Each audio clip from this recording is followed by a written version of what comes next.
Okay, so here's what we're talking about today. Unhappy clients. Now, I know you're all on here and you've never had an unhappy client. I'm aware, okay?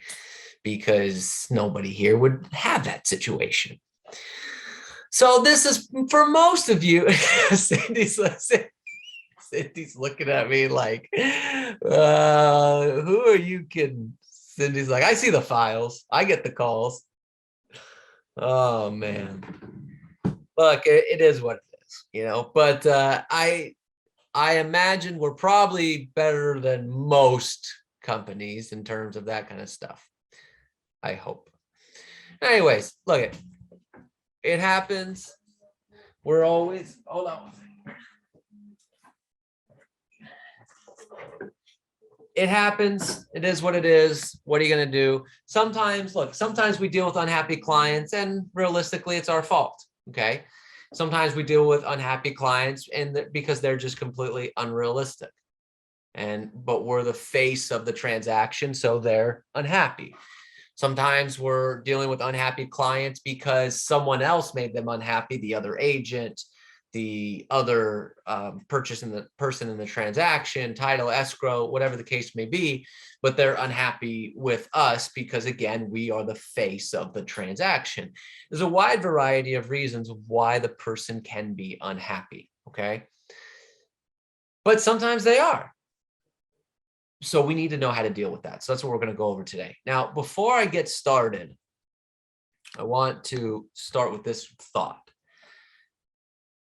So when I do objection handling classes, I start with the thought of the best way to handle an objection is to not get it. And then we go through the process of what I mean on that particular thought.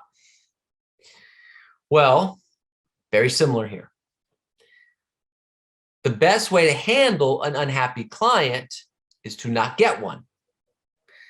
So now you're thinking, Robert, that's very, very good. Good for you, right? What the hell are you talking about?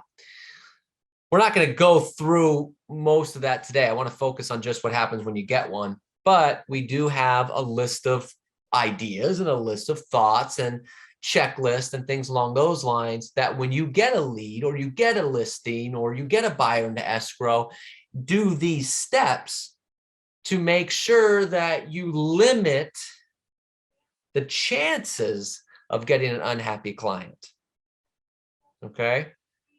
And if you do that, then most of the time you'll be okay. Again, we won't go through that in this particular class, but you have to keep that thought in mind that the best way to fix an unhappy client is just not get one. Okay, just like the best way to handle an objection is to not get one. So let's assume, though, that even though you did everything you were supposed to do, you still get an unhappy client. It is what it is. No one's perfect. What do we do? What do we do when we get an unhappy client? All right, so I got 8 points here. No particular order of importance. Some of these you're probably doing. Some of these you heard before. Maybe you haven't. But let's just run through these. Number 1 I wrote down is be proactive. Be proactive. So let me ask you this. Do you typically know when the client is not happy? Or do you know when something is about to happen that's going to make the client unhappy? Typically, yes. We should know the answer to that question, right? So if you know your clients are dissatisfied, or you know that something's about to happen that's going to dissatisfy them, don't wait until they initiate a conversation. Reach out to them first.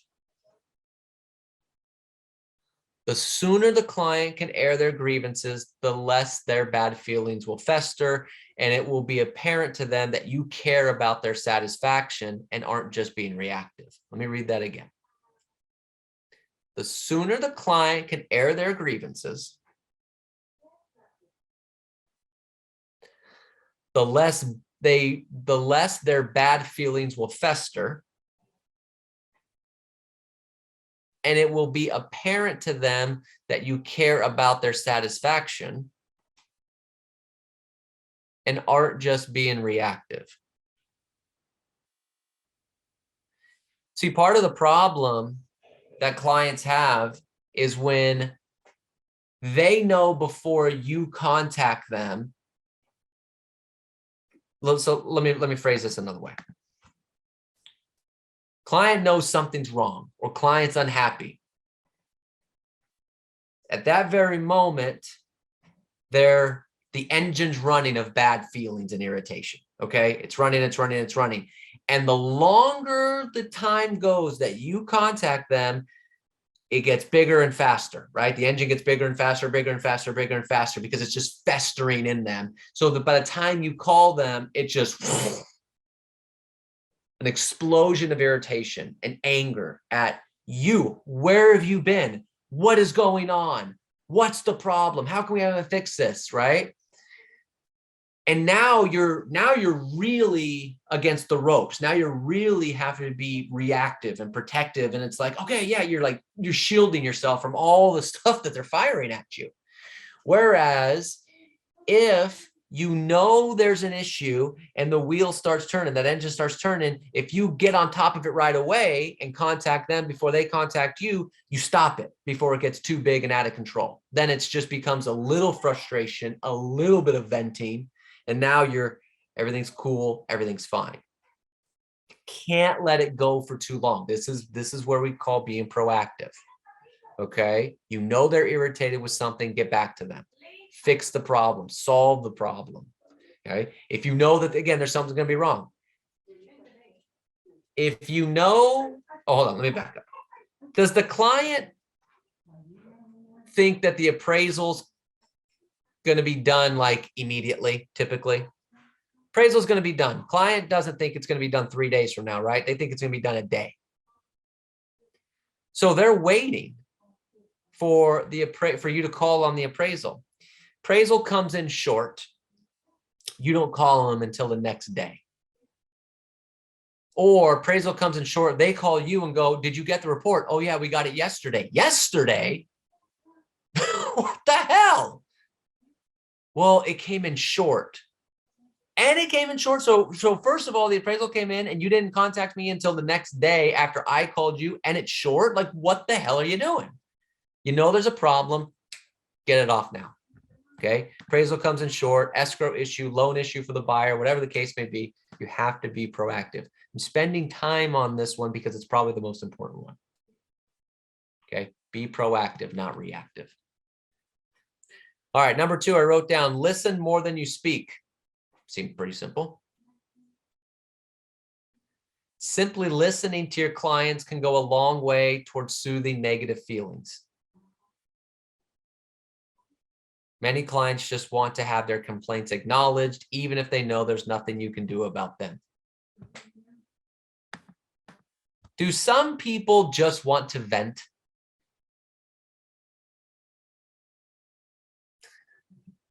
The best part of my training class is watching Cindy when she's listening. Because sometimes Cindy's face is like, yeah. I'm just saying, I get a lot of people who call and they really just want to vent.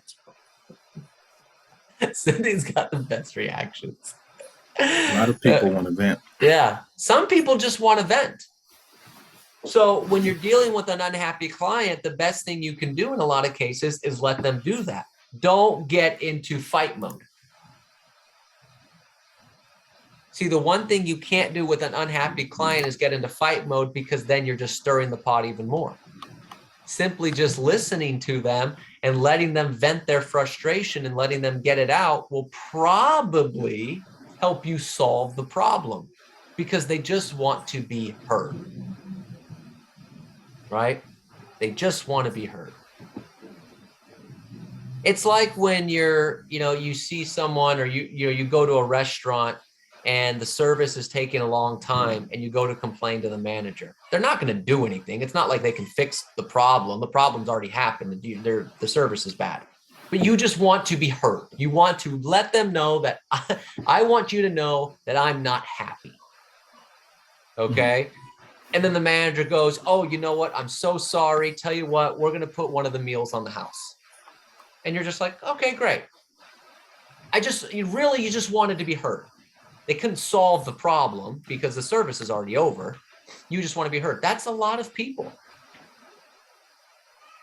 They know you can't do anything about it. They know you can't fix the appraisal. They know you can't fix the loan problem of the buyer. They know you can't fix the inspection report. They know you can't do a lot of these types of things, but they want to be heard. So just listen. Now, remember, listening to a client's complaints is not necessarily an admission of guilt. See, sometimes we don't listen because we're like, well, I didn't do anything wrong, so I'm not just going to sit here. I'm going to fight back. Doesn't mean you're admitting guilt. You're just simply hearing them out and acknowledging that they're unhappy. Dale Carnegie has this in his book, How to Win Friends and Influence People. He talks about how he interviewed this guy who ran a big mechanical plant. And one of his coworkers, not his coworkers, one of the people that he managed came in and complained. And the owner didn't say anything, just let him hear it out. They interviewed the coworker afterwards. And he says, oh, I love the company. You know, my manager is always there for me, always listens, and he always does that. And the owner's just like, I didn't even do anything. I didn't try to fix it. I didn't admit any guilt, but I just let them vent. And this guy thinks I'm the greatest manager, greatest owner of all time. Sometimes that's all it is. You're not necessarily admitting that you're wrongdoing. Okay. Now, to set their mind at ease, wait until they vented and rephrase their complaints back to them. This will signal that you've heard them and that you understand their complaints. So when they do vent, okay, I understand. So your concern is X. Just make sure that they've been heard. All right, number 3, determine what the actual problem is. You have an unhappy client, determine what the actual problem is. Sometimes, well, let me ask you a question. Does a client sometimes have a legit reason to be upset? Yes. Yeah. Sometimes a client has a legit reason to be upset. Okay. So maybe they lost out on a property because you advised them to bid lower when they were willing to go higher. Right? Perhaps you didn't tell them about a new listing that they could have put an offer in on, or they missed a deadline for a 1031 exchange, right? You know, sometimes it happens. Somebody's perfect. It's what it is. But they have a right to be upset if we make little errors like that, which people do, right? So if that's the case, acknowledge your mistake, apologize, promise to do better, and move on. Okay, but sometimes when you make a mistake, you just have to apologize to it. But sometimes their unhappiness is more about them than about you. Maybe they have to sell the house because of a divorce, or maybe they have a serious case of buyer's remorse.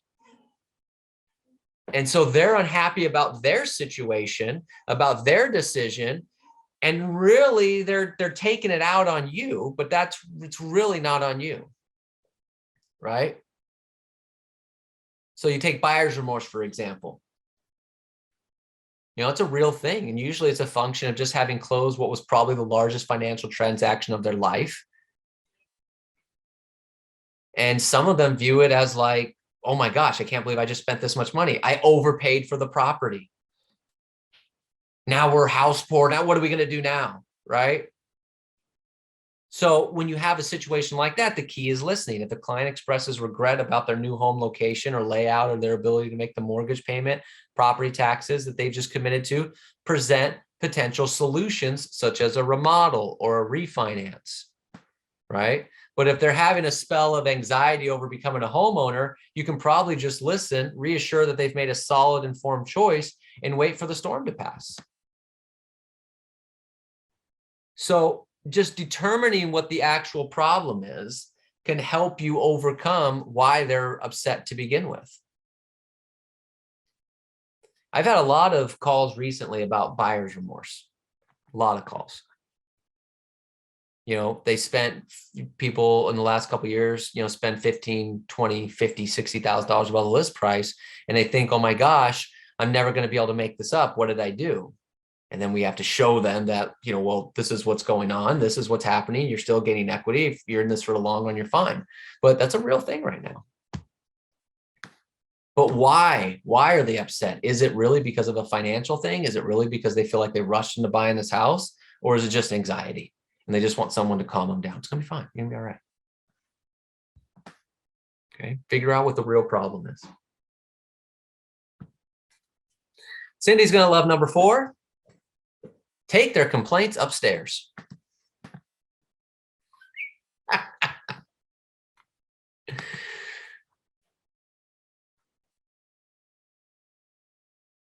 Do people sometimes, no matter what you say, no matter how good you are, do they just want to talk to the manager sometimes in life?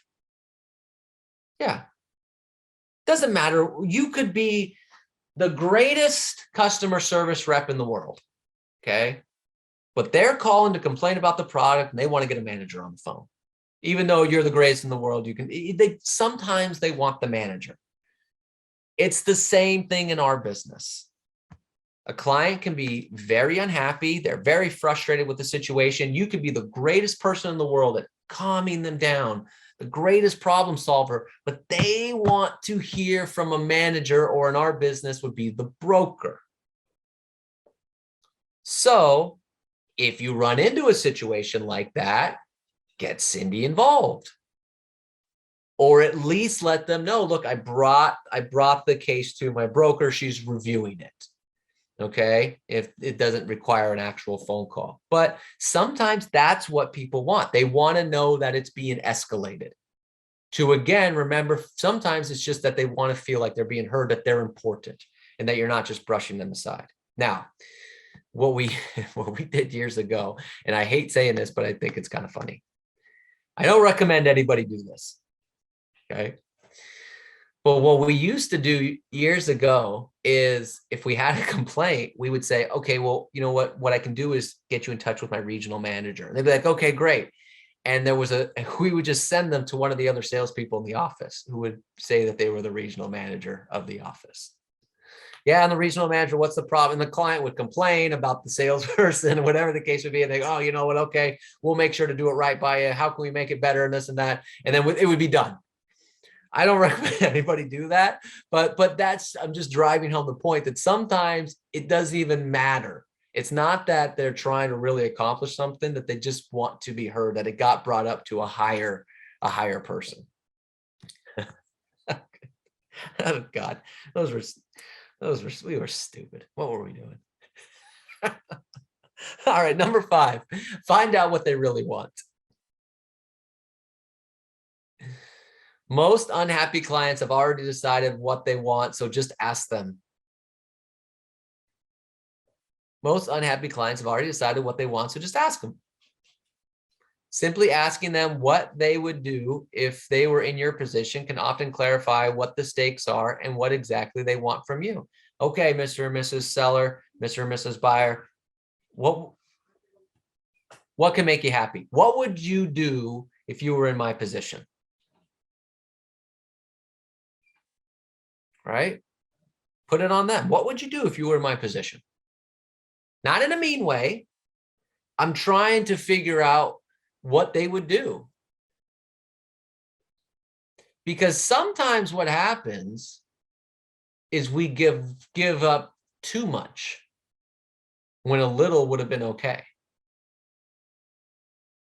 We have an unhappy client, so we do whatever we can. In our business, the biggest thing we try to do is give them money, right? Oh my gosh, we have an unhappy client. All right, one of the ways I can make up for it is I'll give them a portion of my commission. Okay, that's one of the ways we can make up for it. And so we jump to that. But what if you just ask them, what would you do in my position?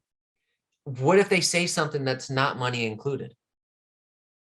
Or what if they say something that's like not nearly the amount of money you were going to give them? You know, you were going to give them a 0.5%, not kickback, a 0.5% off the commission. And they say, well, I think you should at least give us a credit for the appraisal. And you're like, $500? No problem. I was going to give you $5,000. Yeah, take it. Do you accept cash? Yes, no problem. So by asking them what they want or what they would do in your situation, 1, clarifies, how do I get out of this faster? Okay. 2, I want to make sure I'm doing what's actually going to make them happy and get them back on my side. And 3, maybe I'm getting out of this easier than I thought I was going to. Now, sometimes not. Sometimes they might say, well, I think you should waive your commission altogether. Okay, well, now we got a different problem. Okay, but at least you know where they're coming from now. Now, here's how you really get them back on your side. If their proposed solution is reasonable, say something like, well, that's a great idea. Let's get that done. Now they feel even better. It's like, yeah, it is a great idea. Now you've really boosted their ego. We think you should at least give us a credit for the appraisal fee. That's a great idea. I think it's a great idea. Let's go ahead and do that. Right? And then if their proposal is unreasonable, again, tell them you'll consult with your broker, see if it can be done, or you can just present an alternative solution. But here's the thing, never flatly say no. Respond with a counteroffer. Now, if it's something unreasonable, you could say, look, I can't do that, but here's what I can do. Don't just say, no, I can't do that, and then stop. They're already unhappy, and then you just stepped on them even more. Right? Number 6, take action and take action fast.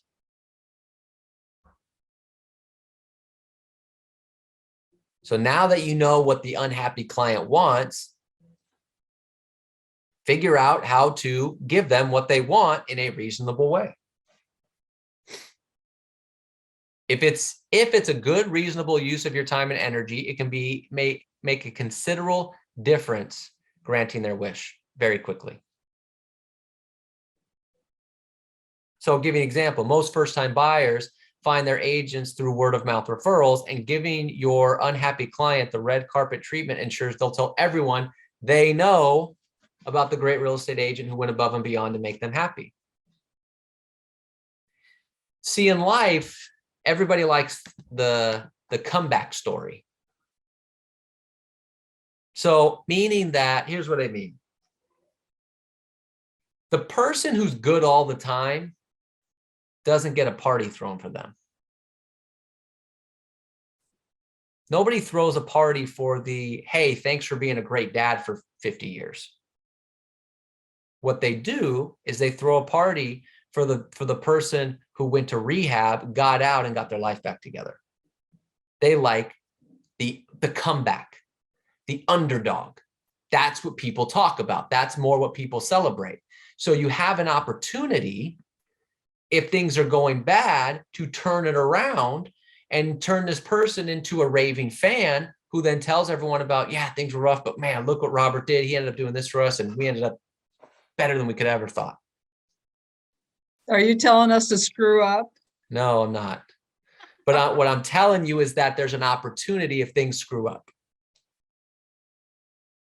But yes, it can sound that way for sure, right? But that's the way it goes, right? The people love that particular type of story. So sometimes you have that raving fan situation because you solve their problem.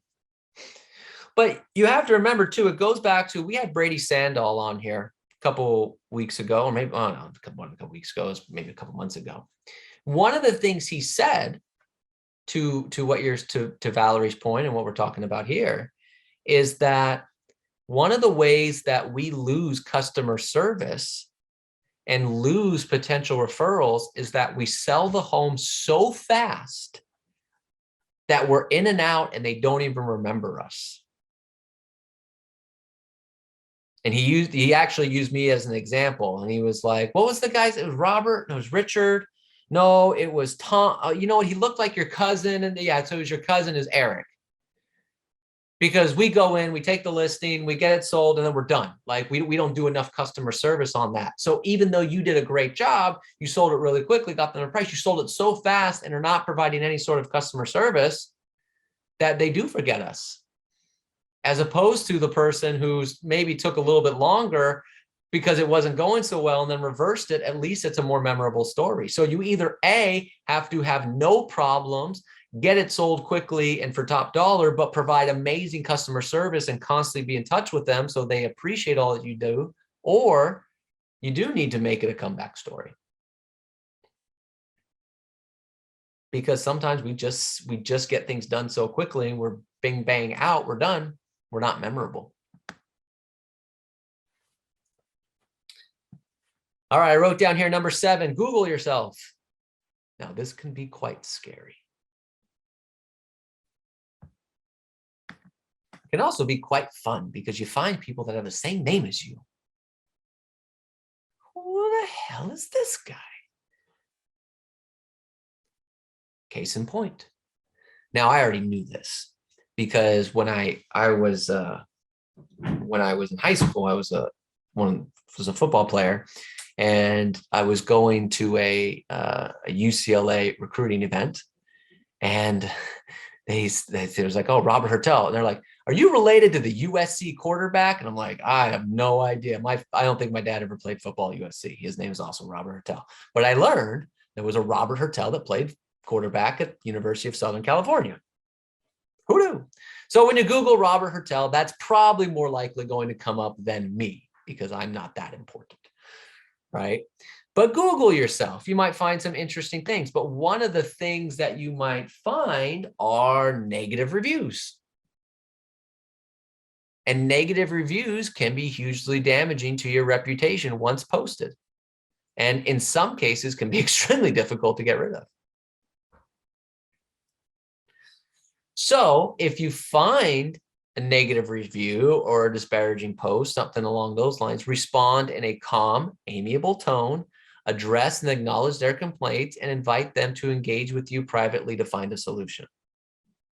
Never use snarky or angry tone in your responses, because that'll just make you look petty and selfish. I see this on Yelp all the time because I'm an avid Yelp user. And I'll see that because I look at reviews, and I'll see that someone will put, a 1-star review, and every so often I'll see the company respond. And it's so funny because some of the companies respond and they, oh my gosh, I'm so sorry, and this and that, and let us make it up to you. And then it's like, okay, that's cool. And then some companies don't. Some companies go, well, I remember you, and you can't. It's like, oh my gosh. And then this like war of words goes on. And it's just intense. So don't be that person, right? But look for the negative reviews because sometimes you don't even realize there's negative reviews about you, and people Google that stuff. They look at that stuff. We had an agent lose a listing recently, 3 or 4 months ago. An agent lose a listing, and they said, well, I Googled you, and you had a negative review on Yelp. And the agent didn't even know they had an account on Yelp. I don't even remember setting that up, which happens all the time. We set up so much stuff. Sometimes we forget what's about us. And there was a negative review about them. And so that can happen. So Google yourself every so often. And if you find some negative stuff, respond in a polite manner, right? And then if you resolve the client's problem, consider asking them to remove the negative review. They may have written it in a heated moment. And now that you've addressed their concerns, they would be willing to delete what they posted. So sometimes that can be a great thing. All right, and the last thing I put down here, make sure you learn from your mistakes.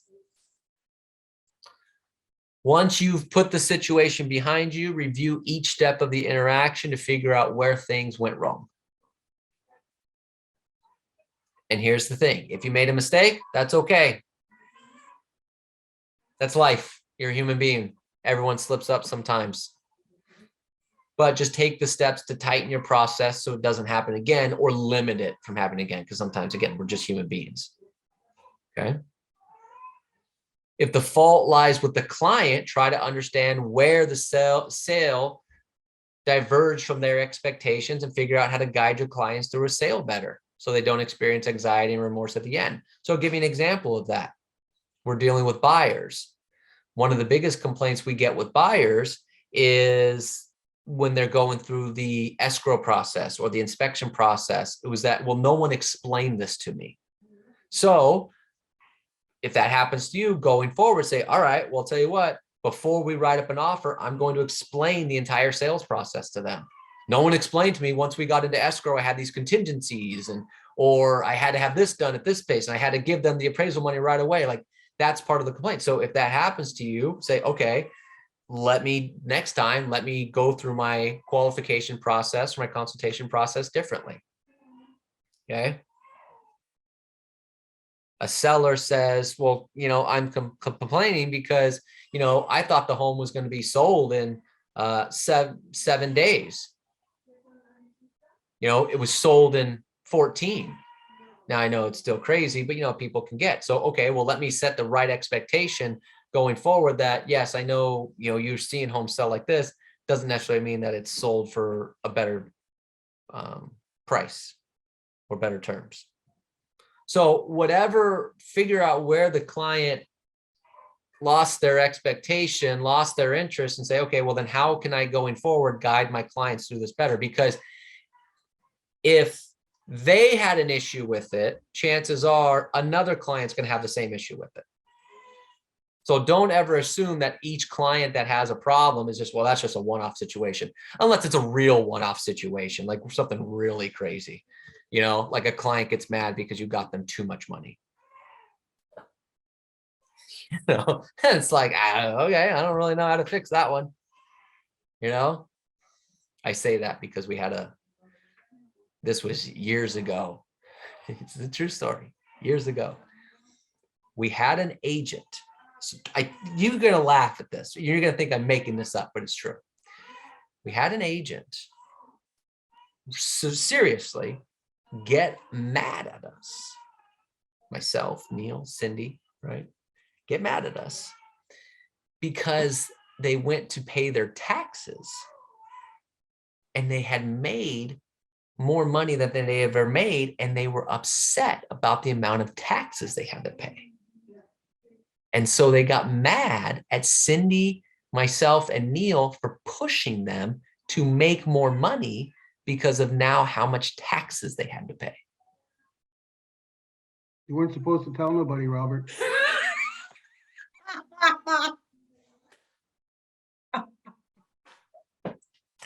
That really happened. So obviously those are one-off situations where, Neil's not going to go, all right, well, maybe we shouldn't push agents to do more production. Like, that's like, okay, it is what it is. So sometimes you just have situations like that with clients, right? It is what it is. But that's part of it. That's just part of it. Okay. But again, and then just always do a look in the mirror. Maybe sometimes we were too focused on the end goal instead of the process, right? Maybe, we could have made things simpler for them. We could have offered them more verbal assurances. We could have done something a little bit better. There's always little things that maybe was on us, but whatever the takeaway is, try to turn the negative experience into a teachable moment so you can learn, evolve, and do better going forward. Questions on anything we went over today? Question. I have a question. What was number 4?